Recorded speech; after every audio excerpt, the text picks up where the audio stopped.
Ugh, slugs in the garden. Did you ever get frustrated with slugs in your garden? And these came up on their own. You know, the slugs ate those first watermelons we planted.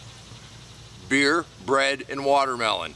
You can do this too. So let's see if we can't get rid of some slugs and bring in some watermelons. Did you ever get frustrated with slugs in your garden? And all the wives' tales, you know, about coffee grounds and ground up eggshells and whatnot that might actually deter slugs that don't do a darn thing? These beer traps work okay, but they just come along, get a nice little drink, one or two of them fall in, but that's just like an open bar for the rest of them. One of the most effective things that I found is this safe iron phosphate slug pellet.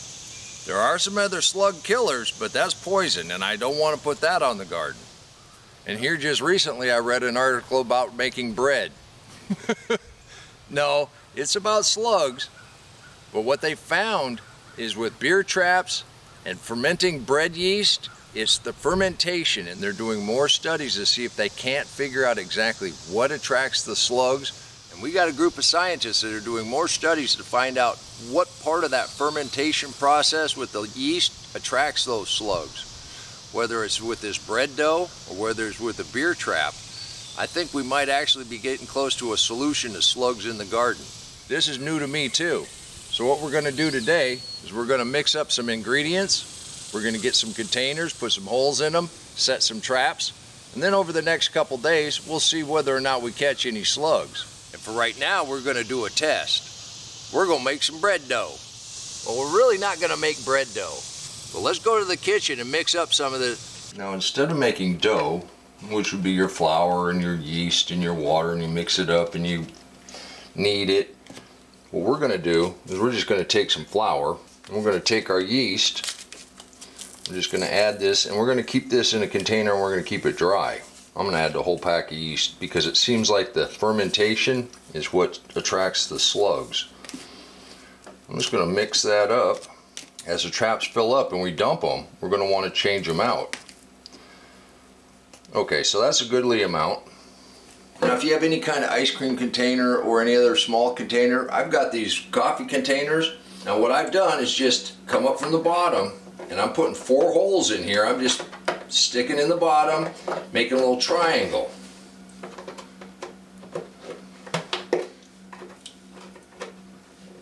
Pull that out of there. That's a pretty good hole. Those slugs will be able to get in there. 4 holes in each container. We're going to do 1 container of bread yeast, and we're also going to do 1 container of beer. Let's see which one works the best. And to do that, I'm just going to put a little bit of water in the bottom. And that's why you want to have those holes up a little bit from the bottom. That way your water won't escape. You can put it in the mulch a little bit, and they'll be able to get in there. So I'm going to put about 2 spoonfuls in there and stir that up. I'll just stir that up. This is why I'm doing it in the sink, because I'll make a mess. Just stir that up, makes a little slurry, and we're good to go. Now when you're carrying it out to the garden, make sure you don't spill it. Made it out here without spilling too much. Give that a nice little slurry there.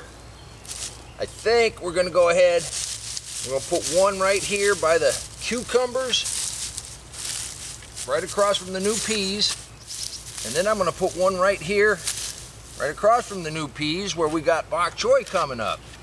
And this will be our beer trap. You can still get your mulch in around here.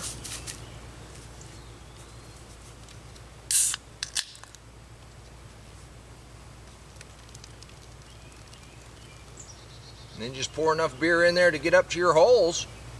Now the reason we're going to cover these is I don't want them to evaporate in this heat, and by Saturday we might have some rain, and I don't want them to get diluted.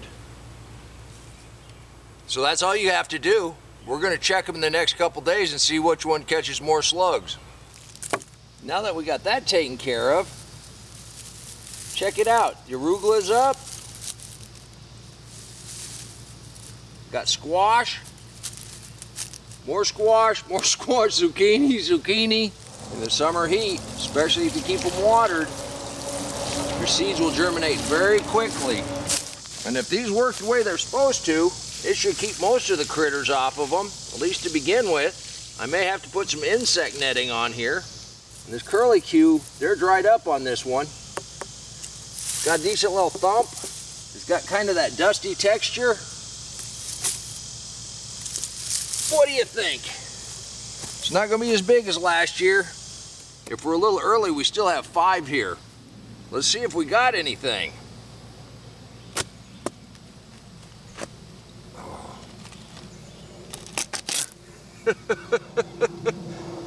That is gorgeous. Grandpa always said, get the heart.